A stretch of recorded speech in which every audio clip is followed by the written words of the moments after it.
Livro do profeta Ezequiel, capítulo 47, a partir do verso 1. Depois disto, o homem me fez voltar à entrada do templo, e eis que saíam águas, e debaixo do limiar do templo, para o oriente, porque a face da casa dava para o oriente, e as águas vinham debaixo, do lado direito da casa, do lado sul do altar. Ele me levou pela porta do norte e me fez dar uma volta por fora, até a porta exterior, que olha para o oriente, e eis que corriam as águas ao lado direito.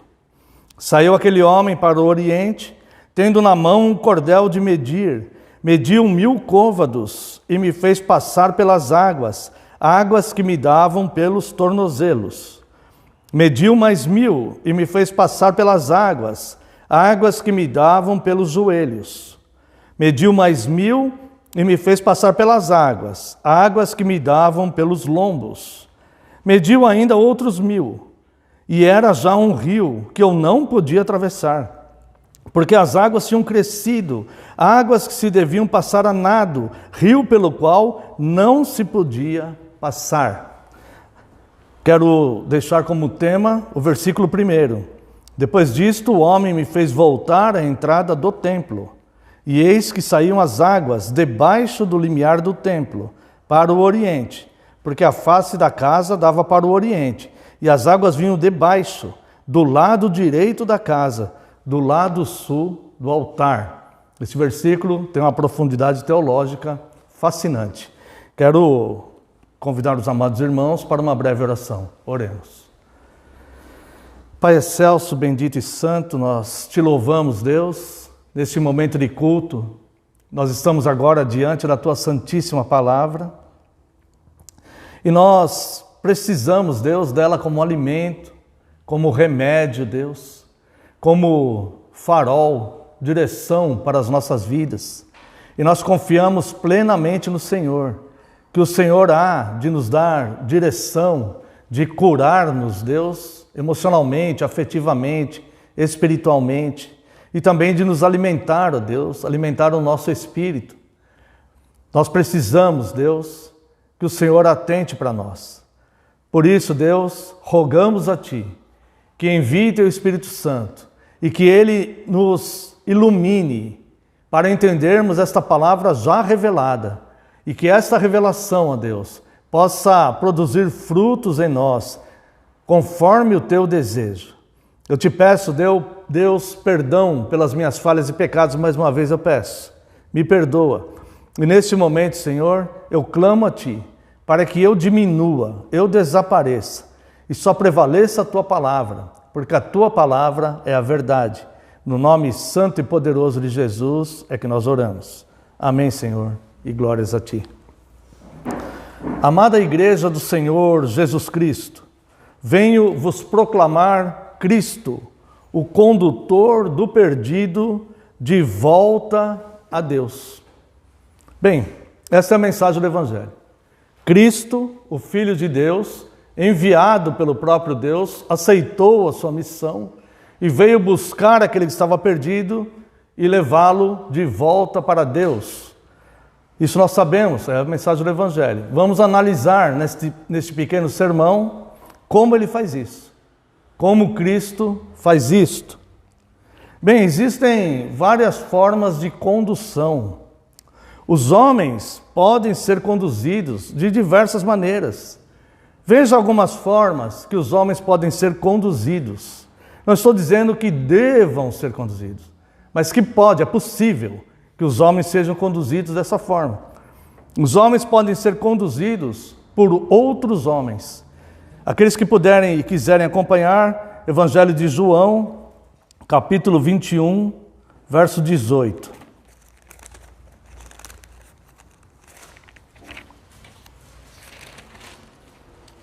Aqui o Senhor Jesus está se referindo a Pedro. E ele diz: em verdade te digo, que quando eras mais moço, tu te cingias a ti mesmo e andavas por onde querias. Quando, porém, fores velho, estenderás as mãos, e outro te cingirá, e te levará para onde não queres. Então veja que há uma questão física que pode acontecer nessa condução. Homens podem conduzir outros homens para onde aqueles homens não querem ir. Mas é possível que isso aconteça. Há também uma questão moral, em que os homens podem conduzir outros homens. Veja aqui o Salmo 1, versículo 1. Entenda que os salmos, eles já começam com esta orientação. O primeiro salmo e o primeiro versículo, ele vem com esta orientação. E falando que é feliz o homem que segue essa prescrição de Deus aqui. E ele diz, bem-aventurado, que é mais do que feliz. Bem-aventurado o homem que não anda no conselho dos ímpios. Não se detém no caminho dos pecadores, nem se assenta na roda dos escarnecedores. É possível, portanto, o homem andar no conselho dos ímpios, se deter no caminho dos pecadores. Então, este homem está sendo conduzido moralmente por outros homens. Está sendo conduzido por homens ímpios. E muitas vezes ele nem tem consciência disso. E há também uma terceira questão que eu quero abordar com os irmãos, do homem conduzir um outro homem, e isso vai levar aos outros dois casos que eu quero comentar. Está no livro do Apocalipse, capítulo 18, quando se trata da queda da Babilônia, a partir do verso 11. E sobre ela choram e pranteiam os mercadores da terra. Essa passagem aqui está falando de homens, tá? Os mercadores da terra, porque já ninguém compra a sua mercadoria. Mercadoria de ouro, de prata, de pedras preciosas, de pérola, de linho finíssimo, de púrpura de seda, de escarlata, toda espécie de madeira odorífera, todo gênero de objeto de marfim, toda a qualidade de móvel, de madeira, madeiras preciosíssimas, de bronze, de ferro, de mármore, a canela de cheiro, especiarias, incenso, unguento, bálsamo, vinho, azeite, flor de farinha, trigo, gado, ovelhas, e de cavalos, de carros, de escravos e até de almas humanas. Veja como os poderosos do mundo, que aqui é chamado de mercadores da terra, aqueles que detêm todas essas coisas que os homens necessitam ou desejam, que foram mencionados aqui. E que quando Cristo, no seu juízo, vai acabar com esse sistema de coisas, ele vai acabar com isso. Veja que esses homens, eles detêm entre eles e comercializam entre eles até almas humanas. Então veja que existem várias espécies ou várias formas, várias maneiras de uma pessoa ser conduzida. E ela sendo conduzida por outros homens, como nós vimos na questão de Pedro fisicamente, como nós vimos moralmente no Salmo 1, e como nós vemos aqui até espiritualmente, pelos mercadores deste mundo.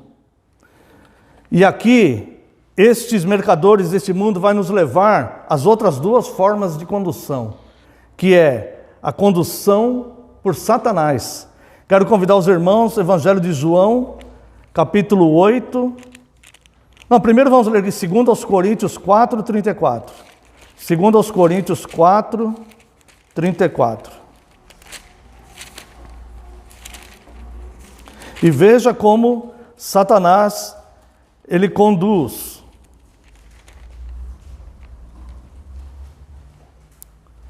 Perdão, é 2 Coríntios 4, 3 e 4.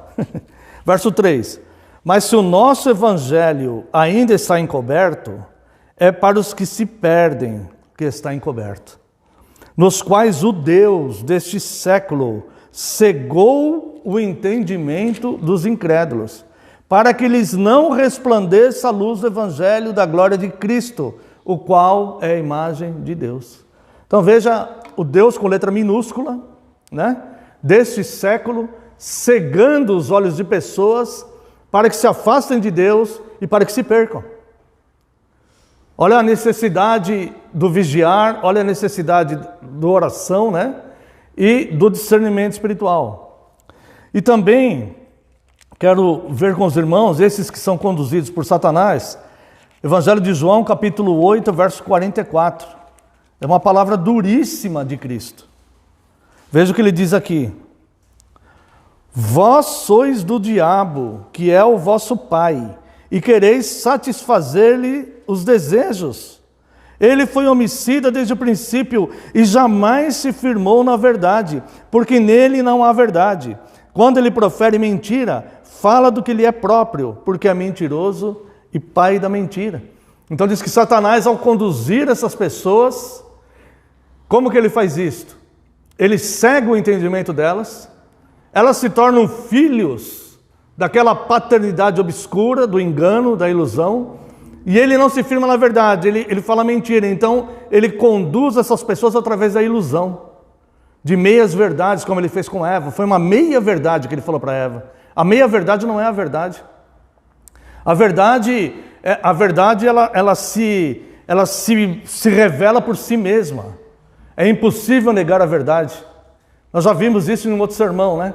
Se alguém disser que a verdade não existe, então é verdade que a verdade não existe, ou seja, então é necessário a verdade para se provar que a verdade não existe. Então é impossível negar a verdade ela se revela por si mesma.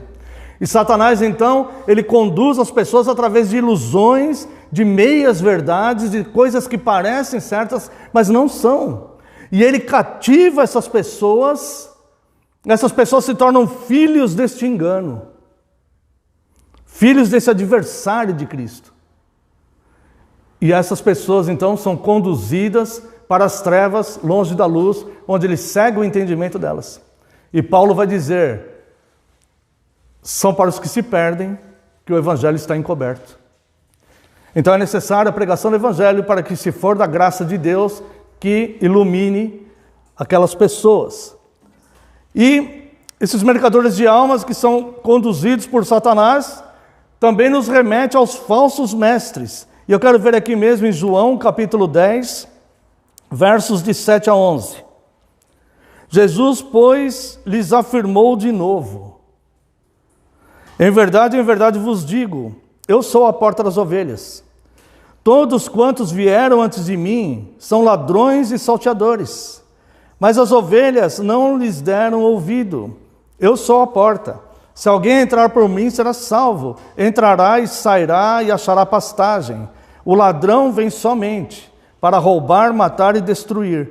Eu vim para que tenham vida e a tenham em abundância. Bem, existe uma discussão aí. Alguns falam que este ladrão do verso 10 é o diabo, e outros falam que são os falsos mestres, porque Jesus está falando do mercenário, aqueles que dizem que vêm em nome de Cristo e não são. Na verdade, essa discussão, teologicamente, ela não deve existir, porque aqui se refere aos dois. Porque a pessoa, o mercenário que ele está falando aqui, é movido pelo espírito do anticristo. Então é a ação demoníaca isso aqui, nas pessoas, a influência demoníaca nas pessoas. E Jesus fala, o ladrão, ele vem somente para matar, roubar e destruir. Eu venho para que tenham vida e a tenham em abundância. O mercenário, como eu já falei também em outro sermão, ele quer a gordura da ovelha. Ele quer o benefício que a ovelha pode dar para ele. Ele quer a lã da ovelha para ele se aquecer. Ele quer a gordura da ovelha para ele se alimentar. Ele quer comercializar a ovelha. Se vier o lobo, ele deixa o lobo no meio das ovelhas. Ele não se importa com a ovelha. O mercenário, ele não se importa. Pode entrar um lobo aí na igreja, aí, espiritualmente, ficar, e ele nem se preocupa. Ele quer continuar tendo os benefícios dele. Esse é o mercenário. Agora, Cristo não, que ele é o bom pastor. O bom pastor deu a vida pelas ovelhas. Então, os homens, eles são conduzidos. Eles podem ser conduzidos por outros homens, eles podem ser conduzidos por Satanás, e o efeito Satanás nos falsos mestres. E ele que vai conduzir multidões. Agora, Cristo, ele conduz o homem a Deus, que é o objetivo aqui do nosso sermão, ver como Cristo conduz o homem de volta a Deus, é através da sua palavra. Veja aqui, no próprio João 10 que nós estamos. Veja o verso 1 a 3. Em verdade vos digo, o que não entra pela porta no aprisco das ovelhas, mas sobe por outra parte, este é ladrão e salteador. Aquele, porém, que entra pela porta, esse é o pastor das ovelhas. Para este o porteiro abre, as ovelhas ouvem a sua voz, ele chama pelo nome e as suas próprias ovelhas e as conduz para fora. Ou seja, as ovelhas ouvem a sua voz. A voz de Cristo é revelada nas Escrituras, ele é o verbo, ele é a palavra. E Cristo é e opera no Evangelho. E a verdadeira ovelha, ela ouve as palavras leais da Bíblia, onde não há engano, onde não é dúbio, onde é rocha, é segurança, é firmeza para ele e para seus filhos, para ele e para sua família. Cristo é rocha e ele conduz o homem de volta para Deus através da sua palavra. E aqueles que são dele ouvem, conseguem ouvi-lo. E olha só o verso 4. Além de ouvir, depois de fazer sair todas as que lhe pertencem, vai adiante delas. Elas o seguem porque lhe reconhecem a voz. Então as ovelhas verdadeiras, como Cristo conduz de volta para Deus? Através da sua palavra. Aqueles a quem ele veio buscar, estas ouvem essa palavra dele, reconhecem que essa palavra é dele, é do bom pastor, não é do mercenário. Que o mercenário é o efeito de Satanás, como nós vimos aqui.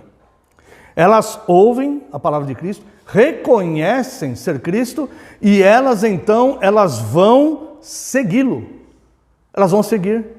Ou seja, Cristo, não adianta a pessoa falar, eu creio em Cristo, Cristo deu ensinos tão bons, Cristo é tão bonzinho, não, eu sempre acreditei e não seguir. Não adianta admirar Cristo. Cristo não morreu para fazer admiradores, para fazer fã. Cristo morreu para fazer discípulos e para levá-los de volta para Deus. Aquele que quer seguir, negue a sua própria vida, tome a sua cruz e siga. Esse é o caminho. E ele veio buscar e chama essas pessoas através da sua palavra. Ele não quer admiradores. Ele quer discípulos. Discípulo é aquele que segue o mestre, aquele que aprende dele e que vai por onde ele for. Que não fica escandalizado porque a vida não está mar de rosas neste mundo perverso que jaz no maligno. Não, ele já advertiu sobre todas essas coisas. E aquele então que ouve a palavra, segue a Cristo e ele vai conduzir essa pessoa ao caminho eterno. Uma das visões do profeta Ezequiel ilustra essa forma que Cristo conduz o perdido a Deus. Ezequiel, ele era de linha sacerdotal, estava esperando para ser um sacerdote de Deus, se preparando para ser um sacerdote. Era necessário completar 30 anos para começar o seu sacerdócio. Só que antes disto, veio a invasão babilônica. Os caldeus vieram e tomaram Israel. Levaram os jovens de boa aparência, como Daniel e seus amigos, para o palácio do rei. E os que não tinham boa aparência, levavam para outros serviços. Ezequiel não devia, ter boa aparência, então ele foi levado para um mangue para fabricar tijolos. Então todo o seu sonho, eu fiz um sermão uma vez sobre isso e falei, até falei que ele não viu mais a esposa dele, tanto sofrimento que ele passou, aquele que ia ser sacerdote no templo do Senhor, agora era um escravo na beira de um mangue fazendo tijolos. Nem bonito ele era para poder ficar no palácio, ficava ali. Mas Deus usou fortemente ele como profeta. E ele teve então, ele tornou-se um dos 4 maiores profetas, E ele teve algumas visões.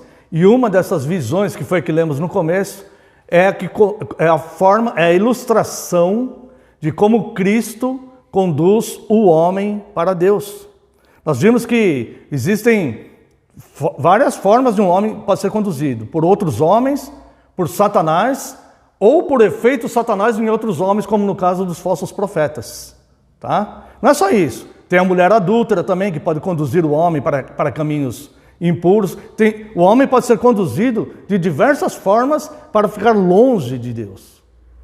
Mas Cristo conduz o homem através da sua palavra. E essa visão de Ezequiel, ela vai ilustrar isso, e eu quero voltar lá com a licença dos irmãos.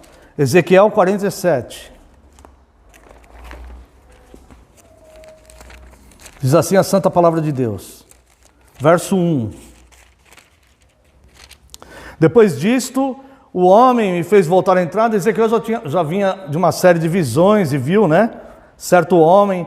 E este homem, então, fez voltar à entrada do templo, e eis que saíam águas de debaixo do limiar do templo, para o oriente, porque a face da casa dava para o oriente. E as águas vinham de baixo, do lado direito da casa, do lado sul do altar. Vamos entender isso aqui, a teologia desse versículo aqui. Como Cristo vai conduzir o homem para Deus. Pela entrada do templo. Note como o templo é combatido hoje, como toda doutrina cristã hoje ela é extremamente combatida. O templo, nós vamos entender aqui que é o local, é a casa de Deus, onde Deus reúne os seus filhos, onde Paulo fala para Timóteo, na minha ausência, saiba como proceder na casa de Deus, coluna e baluarte da verdade. A casa de Deus não é o que eles falam, que Deus fica preso lá dentro e mora lá, habita lá. Não. A casa de Deus é onde Deus reúne os seus filhos. É onde Deus recebe o culto na Santa Comunhão. Essa é a casa de Deus. Pode ser uma sala, pode ser um salão, pode ser um templo. E veja que Cristo, ele começa então a conduzir as pessoas para a entrada do templo. A primeira coisa, leva o homem para o templo. Leva aquele perdido para o templo. Para ele conviver em santa comunhão, para ele ser instruído na palavra, para ele aprender o verdadeiro culto, para ele aprender quem é Deus. Agora olha só, depois disso o homem me fez voltar à entrada do templo, e eis que saíam águas. Essas águas são purificadoras, né? Nós sabemos que a água, ela vem regeneradora, vai representar aqui o Espírito Santo, regenerando, limpando, né?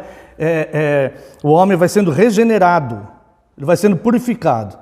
Essa água vinha de debaixo do limiar do templo, para o oriente, porque a face da casa dava para o oriente. As águas vinham de baixo, do lado direito. Quem está do lado direito de Cristo, que é chamado a destra, que quer dizer a direita de Deus, é Cristo. E aqui diz que veio de baixo, porque ele se esvaziou da glória de ser Deus. Ele saiu do lugar onde ele era servido por anjos, para se tornar um homem, e ele veio aqui para baixo, pisou neste poço, neste mundo tenebroso, para sofrer tudo aquilo que sofreu, para conduzir o seu povo de volta para Deus. Veja que ele não é um mercenário. Veja que ele não é um homem que aconselha moralmente mal as pessoas, ou de forma imoral. Ele não é isso. Ele é o próprio Deus, que veio aqui para baixo e que está conduzindo pelo lado direito, pela força das águas regeneradoras, ele vai conduzindo o seu povo a partir do templo. Ou seja, este homem ele vai ser inserido no templo de Deus. Ele vai estar em comunhão. Não existe cristão, não existe igreja de um homem só, não existe corpo de Cristo com um membro só, não existe cristão isolado da comunhão. Isso não existe. Isso é fantasia. Nós não somos daqueles que deixamos de congregar, que retrocedemos, como é costume de alguns. Se saíram do nosso meio, é para que fique manifesto que não eram dos nossos. Saíram de entre nós, mas não permaneceram, porque não eram dos nossos. A pessoa pode até sair, mas ela vai voltar. Se ela não voltar, é porque ela não é de Deus. E se ela sair, a igreja não tem poder mais sobre ela de pegar Hebreus 6, de 4 a 6. Então, só Deus pode regenerar aquela pessoa ali. Então, a pessoa, ela está na comunhão, ela pode sair. Ela é livre para sair. Mas ela não, se ela sair, ela não é livre para voltar mais. Não é livre para voltar. Ela vai precisar da palavra de Deus. Por isso que a palavra de Deus tem que ser enxertada nela. Tem que ser pregada para essa pessoa. Essa pessoa tem que ser pregada como se ela nunca tivesse ouvido o evangelho. Ela tem que pregar para ela. E aqui, ó, veja só, verso 2, ele me levou, só mais um detalhe, tem a palavra altar aqui no verso 1, né? Então, ele sai da entrada do templo, vem de baixo, do lado direito, do altar de Deus, tá? Verso 2, ele me levou pela porta do norte e me fez dar uma volta por fora, até a porta exterior, que olha para o oriente, e eis que corriam águas para o lado direito. Aqui é a atração. Aqui é como ele veio chamar o homem.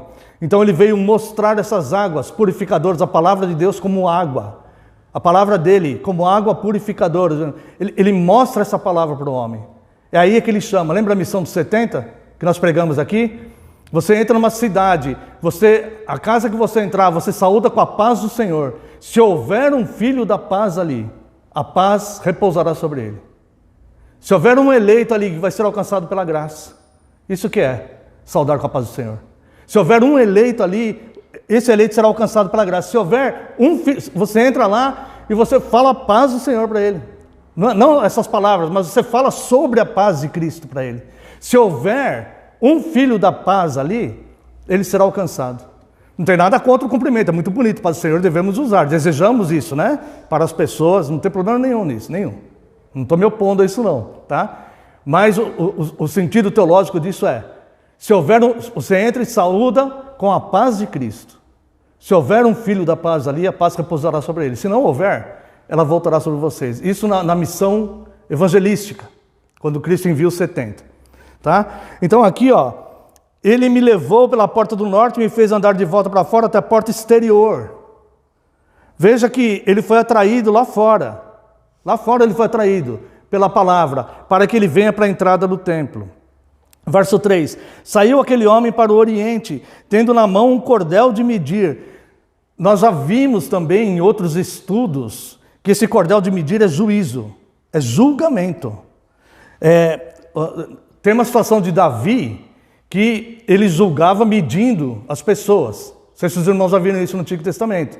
Ele colocava 3 pessoas, media, o terceiro ia para o juízo, que era de um povo que havia sido capturado. Esse cordel de medir é juízo. Então esse homem, saiu aquele homem, verso 3, saiu aquele homem para o oriente, tendo na mão um cordel de medir. Mediu 1000 côvados. É muita distância isso. Muita distância, tá? Pode contar aí uns 4, 5 estádios do Morumbi, até mais. E me fez passar pelas águas, águas que davam pelos tornozelos. Então ele atrai aquela pessoa, essa água que vem do templo, é a palavra de Cristo. Essa pessoa ela entra, ela experimenta aquilo. E ela entra pelos tornozelos. Ora, é bem claro aqui que essa pessoa, é bem provável que ela saia e retroceda. Porque ela entrou pela água pelos tornozelos. Ela ainda não se aprofundou naquilo. Ela entrou ali, ela teve contato, ela experimentou aquilo. Mas, é 3 por 1. Lembra a palavra do semeador? O semeador sai a lançar a semente. Uma cai na beira do caminho, vem as aves do céu e roubam essa semente. Outra cai no solo rochoso, não tem raiz em si mesma, não produz. Outra cai no meio dos espinheiros, o cuidado da vida, os cuidados do mundo sufocam aquela semente. 3 formas de se perder. Recebendo a palavra de Deus, 3 formas de condenação. Mas uma cai no solo fértil. É 3 por 1. Uma cai no solo fértil. E essa então vai produzir frutos a 30, a 60 e a 100 por 1. Então esse homem que foi atraído, ele entrou no rio, ele entrou nessa água pelo tornozelo. Mas ao experimentar isso, ao entrar nisso, ele pode ter uma sensação de bem-estar, ele pode ter uma sensação boa, ele pode ter uma sensação agradável, mas pode ser que ele seja negligente e que ele não se importe mais com aquilo. E tanto faz, é porque as aves do céu vieram e roubaram essa semente dele já.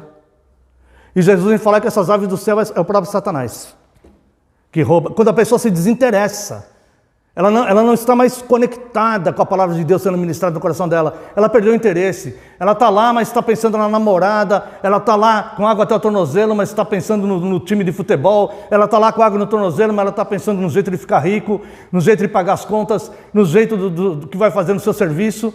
Ela está lá, mas não está. Então, é bem possível, é 3 por 1 a probabilidade dessa pessoa que está com água no tornozelo, ele voltar e sair do rio. Mas aí o homem vem medir de novo e a medida é juízo. Ele vai medindo, tá? Mediu mais 1000 e fez passar pelas águas, verso 4, né? Mediu mais 1000 e fez passar pelas águas, águas que me davam pelos joelhos. Essa pessoa começou a se aprofundar um pouco mais. E agora essa linguagem, essa visão, ela vai nos levar ao sentido, a simbologia da oração que estamos estudando. Os joelhos dobrados, os joelhos de todos que irão se dobrar diante de Cristo. Como disse Paul Washer uma vez, hoje vários dobram o joelho voluntariamente por reconhecimento e gratidão diante de Cristo. Vários dobram o joelho, mas um dia as rótulas desses joelhos serão quebradas, mas todos deverão se dobrar diante de Cristo. Aqueles que rejeitam se ajoelhar, suas rótulas serão quebradas, mas eles vão se ajoelhar diante de Cristo. E toda língua vai confessar que Ele é o Senhor. Então aqui ele já passou do tornozelo e chegou no joelho, essa água envolveu o joelho, e ele aprendeu que existe um valor na oração. Ele aprendeu aqui que Deus pode responder às orações. Ele aprendeu aqui que ele não está mais sozinho, que existe um provedor, que existe um protetor. Ele aprendeu que ele pode levar as suas reivindicações para Deus. A água já está nos joelhos. Mas talvez ele ainda não tenha entendido com mais profundidade o que é Cristo, o que Cristo veio fazer, como Cristo veio resgatá-lo. Talvez ele tenha entendido somente que ele encontrou uma fonte de petições, uma fonte para ser agraciado, uma fonte para ser beneficiado em algo. Talvez a mente dele ainda esteja como estava quando ele estava com águas até o tornozelo. Ele se aprofundou um pouco mais, ele entendeu um pouco mais, ele viu a importância da oração e como é gratificante, mas talvez a mente dele ainda não tenha absorvido tudo. Talvez o seu coração ainda esteja planejando coisas que desagradam a Deus. Mas ele já está com água até o joelho. E aí então segue o verso 4. Vamos desde o começo. Mediu mais 1000 e fez passar pelas águas que me davam pelos joelhos. Mediu mais 1000 e me fez passar pelas águas que me davam pelos lombos. Agora, aquelas águas começaram a envolver o coração dele. Aquelas águas finalmente chegaram no coração dele, que é onde produz todo mau desígnio, onde mora todo engano, toda corrupção. A Bíblia fala: quem conhecerá o coração, como ele é enganoso, desesperadamente corrupto. Quando a pessoa fala para mim, senti no coração de fazer isso, eu fico até com receio, eu não senti no coração. Mal sabe que o coração é extremamente corrupto e enganoso. Quem o conhecerá? Mas agora esse homem, que passou pela fase da água no tornozelo, passou pela fase da água no joelho, agora essa água regeneradora, ela envolveu o coração dele. E aí então começa a limpar tudo aquilo que estava habitando naquele coração e que estava levando aquele homem a andar desgarrado como uma ovelha que não tem pastor, andando de um lado para o outro, fazendo o que achava certo, pagando os preços das consequências das coisas que ele mesmo achava certo e vivendo segundo a força dos pensamentos. Agora ele está entrando em Efésios 2, estávamos todos nós mortos em delitos e pecados, mas ele nos deu vida, ele nos vivificou, juntamente com Cristo, pela graça sois salvos. Esse homem então, essa água então, ela começa a regenerar o coração dele, começa a abraçar, acolher ele, e ele sente aquela paz profunda. E ele fala: encontrei o caminho, estou liberto de tantas coisas, como minha vida está diferente, como que eu não via isso antes? E esta paz, daquele amor que ele tem vontade de fazer tudo agora de uma vez, e ele quer continuar, mas olha o que acontece. Verso 5: mediu ainda outros 1000, e já era um rio que eu não podia atravessar, porque as águas tinham crescido, as águas que se deviam passar a nado no rio, pelo qual eu não podia mais passar. Ele chegou num ponto que ele queria tanto ficar com aquela graça, ele queria tanto ficar com aquela paz, ele encontrou o caminho, ele encontrou o melhor da sua vida, a melhor notícia, mas ele não podia mais seguir em frente. Ele não podia mergulhar naquele rio. Não tinha como ele atravessar aquele rio. Ele foi regenerado, mas ele não conseguiu chegar na plenitude de tudo que aquele rio representa. E olha só o que aconteceu aqui. Verso 6: e me disse: viste isso, filho do homem? Então me levou e me tornou a trazer de volta à margem do rio. Você não foi salvo para usufruir dessa paz inteiramente e abandonar a sua vida anterior. Você não foi salvo para abandonar as pessoas. Você não foi salvo para viver somente para você, usufruindo de toda essa paz. Você vai usufruir de toda essa paz com toda a sua plenitude o dia que você mergulhar no rio. Mas não é agora. Não é agora. Agora você foi regenerado. Agora você faz parte do corpo. Agora você está selado com o Espírito Santo da promessa. Agora você é um missionário de Cristo, você é um soldado, você é alguém que serve a Cristo, você é útil no reino, você é um membro valoroso no corpo de Cristo, onde outros membros dependem de você. Você tem uma importância imensa no corpo de Cristo. Nós precisamos uns dos outros. Ninguém se menospreze. A paz é imensa, mas nós temos que voltar na margem. Tem pessoas ali que precisam conhecer essa paz. Tem pessoas que devem ser conduzidas para entrar ali pelos joelhos, pelos tornozelos. Quem sabe pelos joelhos. Quem sabe a grande graça das águas baterem o lombo e envolverem o coração daquela pessoa. E essa pessoa ser regenerada. E ser mais um de nós. Que voltam à margem. Mas olha só, que boa notícia. Quando volta à margem, essa margem já não é como era para ele antes. Ela não é mais aquela vida velha, antiga que ele tinha. Olha como está a margem agora. Verso 7. Tendo eu voltado, eis que à margem do rio havia grande abundância de árvores, de um lado e de outro. Então me disse: essas águas saem para a região oriental e descem a campina, entram no mar morto, cujas águas ficarão saudáveis. Veja só, agora do seu interior corre um rio de águas vivas, esse rio de águas vivas, você é portador dele. Esse rio de águas vivas pode chegar no mar morto e trazer vida para aquele mar morto lá. Existe o mar morto, né? Com certeza. Mas aqui essa linguagem espiritual. Toda criatura vivente que vive em enxames viverá por onde quer que passe esse rio. Haverá muitíssimo peixe, e aonde chegarem estas águas, tornarão saudáveis as do mar, e tudo viverá por onde quer que passe este rio. Junto a ele se acharão pescadores, desde En-Gedi até em Eglaim. Haverá lugar para se estenderem as redes. O seu peixe, segundo as suas espécies, será como o peixe do mar grande, em multidão excessiva. Agora preste atenção no verso 11. Mas os seus charcos e os seus pântanos não serão feitos saudáveis, serão deixados para o sal. Ou seja,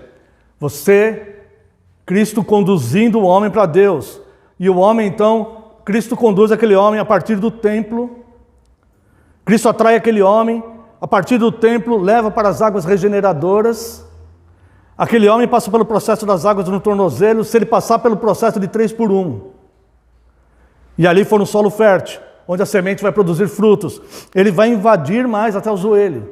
Ele vai descobrir o grande tesouro que é a oração.